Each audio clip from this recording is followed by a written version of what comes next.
Hi, Warren and Charlie. Great to see you. This is Cora and Dan Chen from Talgar Investments of Los Angeles. This annual meeting reminds me of the magical world of Hogwarts, of Harry Potter. This arena is our Hogwarts. Warren, you are our headmaster and Professor Dumbledore. I haven't read Harry Potter, but I'll take it as a compliment. Charlie's our headmaster Snape, direct and full of integrity. The magic of long-term, concentrated value investing is real, yet similar to Harry Potter, the rest of the world doesn't believe we exist. Your letter to me has changed my life, and your Secret Millionaires Club has changed my children's life. They go to class chatting about investing. My question is for my children watching at home today and the children in the audience. How should they look at stocks when every day in the media they see companies that have never made a dime in their life go IPO, they're dilutive, and they see a lot of very short-term spin. The cycle is getting shorter and shorter. How should they view stocks, and what's your message for them? Finally, Cora and I would love to thank you in person and shake your hand personally today. I'll repeat and shake your hand personally today. I'll repeat what I said last year. Thank you for setting the seeds for my generation to sit under shade, and for my children's generation to sit under shade with the Secret Millionaires Club. I truly walk amongst giants. Thank you. Would you mind repeating the whole thing? The Secret Millionaires Club, we want to give great credit to Andy Hayward on that. I think it has helped.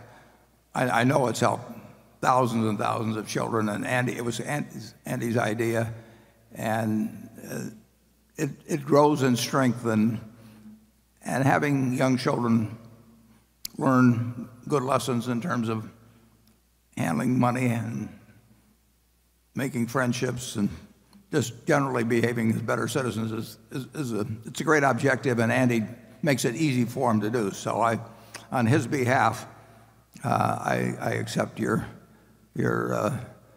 comments. You don't have to really worry about what's going on in IPOs or people making money.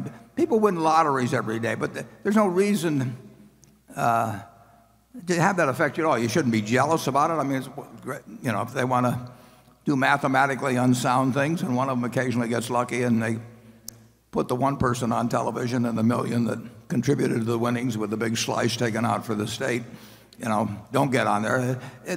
It's nothing to worry about. Just all you have to do is figure out what makes sense, and you look at buying. When you buy a stock, you get yourself in the mental frame of mind that you're buying a business. And if you don't look at a quote on it for 5 years, that's fine. You don't get a quote on your farm every day or every week or every month. You don't get it on your apartment house if you own one. If you own a McDonald's franchise, you don't get a quote every day. You want to look at your stocks as businesses and think about their performance as businesses. Think about what you pay for them as you would think about buying a business, and let the rest of the world go its own way. You don't want to get into a stupid game just because it's available. And I'm going to say a little bit more about that close to the break. But with that, I'll turn it over to Charlie. Yeah, well, I think that your children are right to look for people they can trust in dealing with stocks and bonds. Unfortunately, more than half the time, they will fail in a conventional answer. So they really they have a hard problem. If you just listen to your elders, they'll lie to you and spread a lot of folly. But they really have an easy problem. What? In the sense that American business as a whole is going to do fine over time. So the only way that they can... But not the average client of a stockbroker. Well, we'll get to that later. The stockbroker will do fine. Yes, that's true. Yeah, but they don't have to do that, and we can talk. Well, I'd rather address that just a little later. But just you don't want to worry. You don't want to be. A lot of problems are, Charlie would say, are caused by envy. You don't want to get envious of somebody who's won the lottery or bought an IPO that went up. You have to figure out what makes sense and follow your own course. Becky?